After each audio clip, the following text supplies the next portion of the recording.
Assalamualaikum warahmatullahi wabarakatuh. Alhamdulillahirabbil alamin. Wassalatu wassalamu ala asyrafil mursalin wa ala alihi washabihi ajmain. Alhamdulillah, pada siang hari ini kita akan melanjutkan episode yang ke-10 tentang kisah tarikh Rasulullah sallallahu alaihi wasallam. Semoga menjadi lebih mantap kita cinta kepada beliau dengan mendalami sejarah kisah-kisah beliau. Kita lanjut. Bismillahirrahmanirrahim.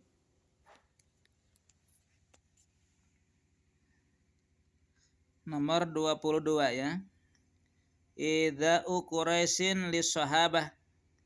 Judulnya tentang perilaku kasar orang Quraisy terhadap para sahabat, jadi mengganggunya orang-orang Quraisy kepada para sahabat. Kenapa? Karena mereka mengganggu Rasul tidak berhasil. Rasul terus berdakwah, tidak terpengaruh dengan ejekan, kegangguan. Rasul terus mantap sehingga mereka punya rencana pindah mengganggu para sahabatnya. Lamma ra'at Quraisyun, ketika orang Quraisy menyaksikan, melihat anna Rasulullah sallallahu alaihi wasallam, bahwa sesungguhnya Rasulullah asbaha azijan, setiap harinya beliau mulia, tidak merasa diganggu, muhtaraman, tetap beliau mulia ya. Kemudian melihat Rasulullah tidak terganggu, maka mereka berubah haluan. Imtana'u an adahu, mereka mulai berhenti mengganggu Rasulullah. Wa aqbalu ala ashabih, mereka berbalik mengganggu kepada sahabat-sahabat Nabi, bil idza, untuk mengganggunya. Wala siyaman, terutama al mustadafin, para sahabat yang dianggap lemah oleh mereka, alladzi la nasir lahum, yang dianggapna mereka tidak ada pertolongan baginya. Jadi mereka mulai berbalik fikir akan mengganggu pengikut Rasulullah yang lemah-lemah, diganggu ya. Masya Allah.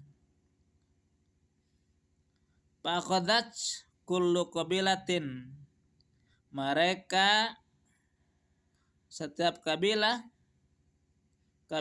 Quraisy tu'adzibu man aslama minha, untuk menyiksa sahabat yang masuk Islam dari kabilah tersebut.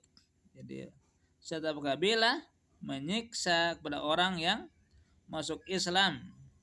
Dengan apa? Bil habsi, dipenjarakan, wadarbi, dipukul ya, wal ju'i, dilaparkan, tidak dikasih makan ya, wal atosi, kemudian dihauskan, hatta soro al wahidu minhum la yastati'u al julus, dengan siksaan mereka seperti itu sehingga salah seorang sahabat di antaranya ada yang tidak kuasa untuk duduk, kan diganggu, dipenjarakan, dipukul, dipenjarakan tanpa dikasih makan minum.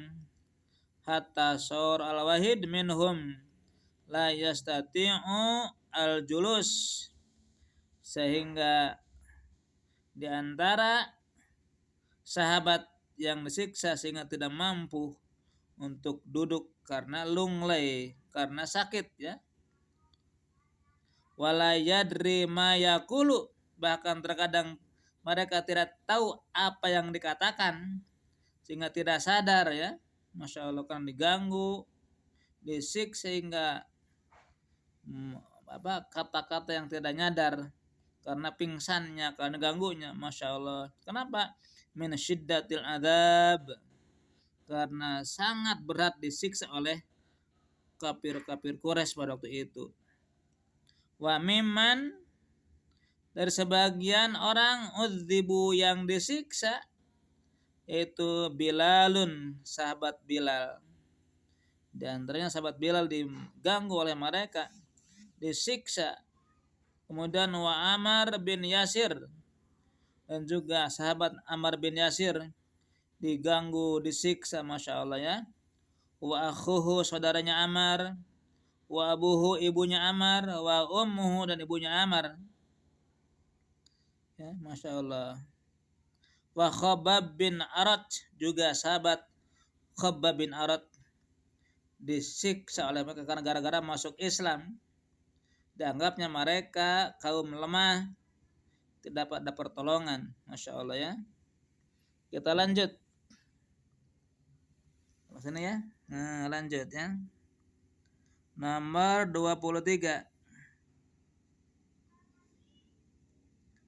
Matalibu Quraisyin lin Nabi sallallahu alaihi wasallam. Harapan Quraisy kepada Nabi.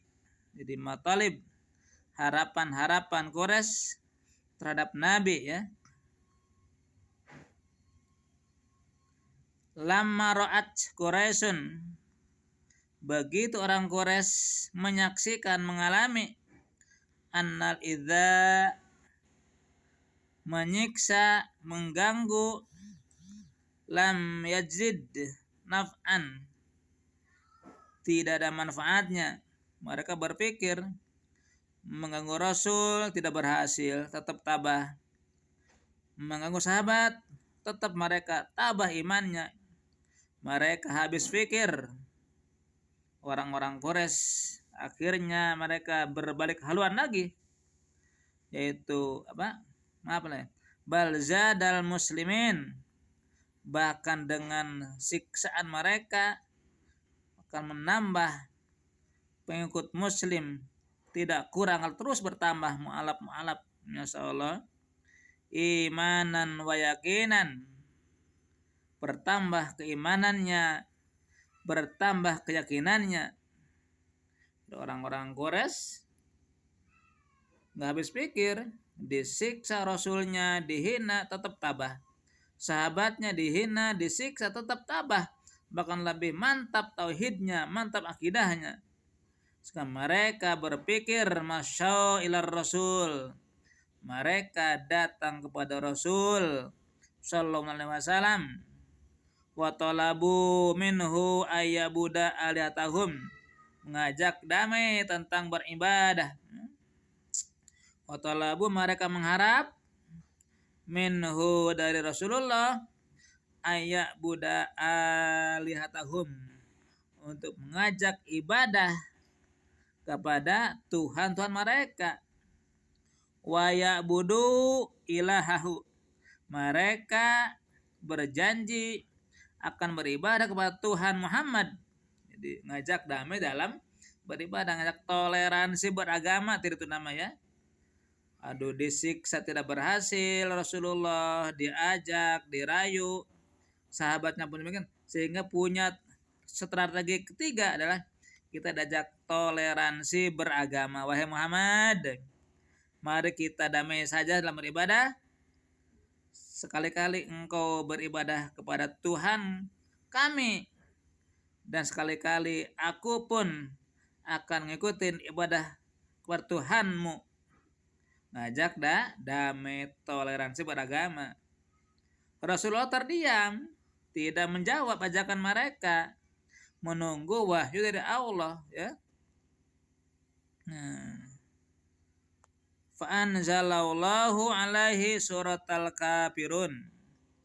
Beberapa saat kemudian turunlah jawaban dari Allah, itu surat Al-Kafirun. Qul ya ayyuhal kafirun la a'budu ma ta'budun wala antum 'abiduna ma a'bud wala ana 'abidum ma abattum wala antum 'abiduna ma a'bud lakum dinukum waliyadin, ya gitu. Jadi jawaban tentang bahwa orang-orang Quraisy mengajak damai dalam beribadah. Ternyata Rasul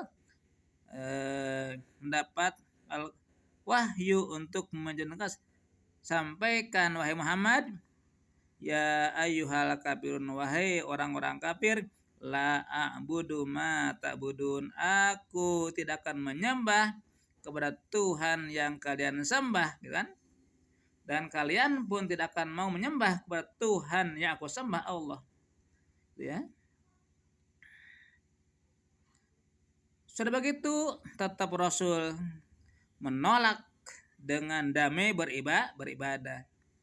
Mereka punya rencana lain yang kelima, yang ketiga. Falama aisu, ketika mereka berputus asa, mengajak ini tidak berhasil, menyiksa tidak berhasil, damai beribadah pun tidak berhasil. Akhirnya talabu minhu, mereka mengharapkan minhu dari Nabi ayus kita minal Quran, supaya membuang sebahagian dari Al-Quran, ma yagiduhum min dammi illa alihatihim, yang sekiranya ayat yang tidak bertentangan dengan Tuhan mereka. Muhammad, kalau begitu atuh buang saja Al-Quran yang sekiranya bertentangan dengan ibadahku, ya.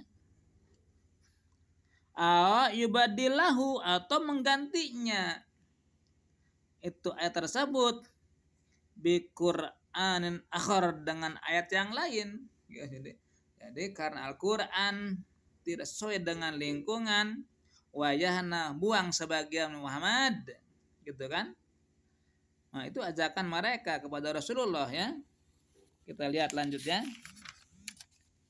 Nah, ini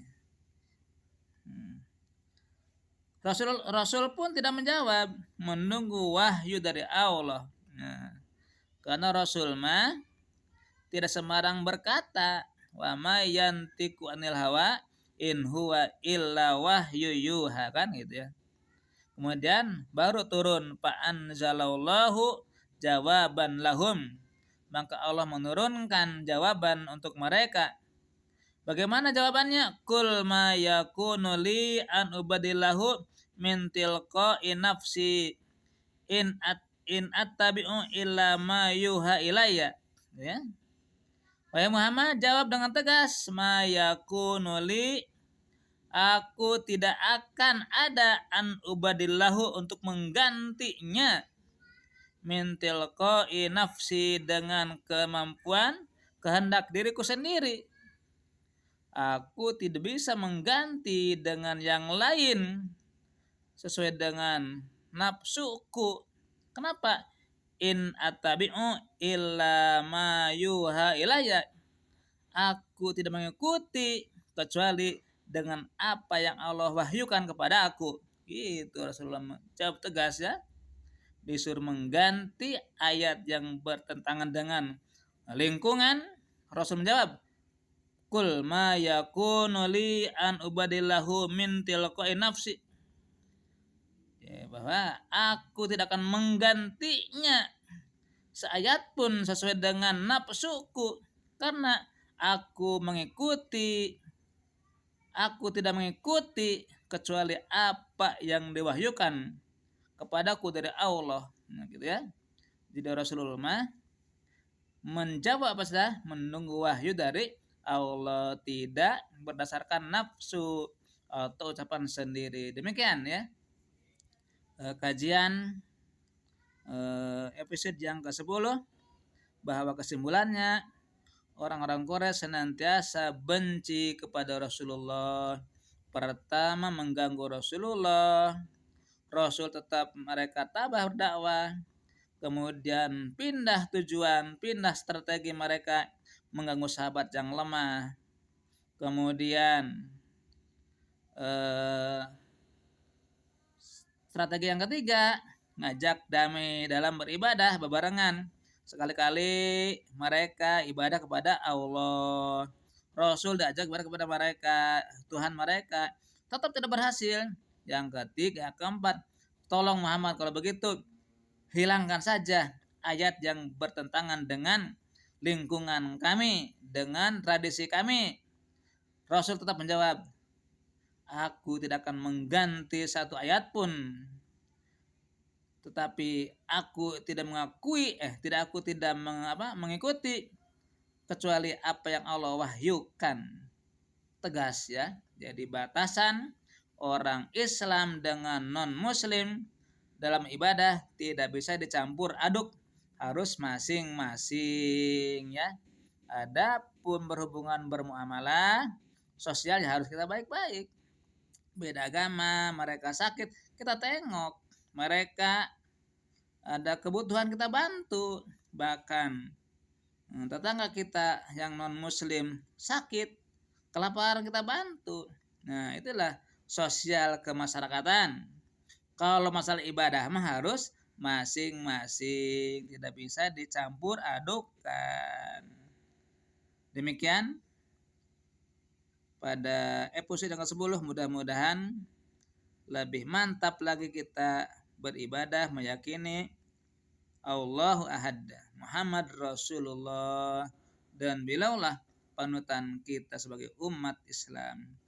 Subhanakallahumma wa bihamdika asyhadu an la ilaha illa anta astaghfiruka wa atubu ilaik. Wassalamualaikum warahmatullahi wabarakatuh.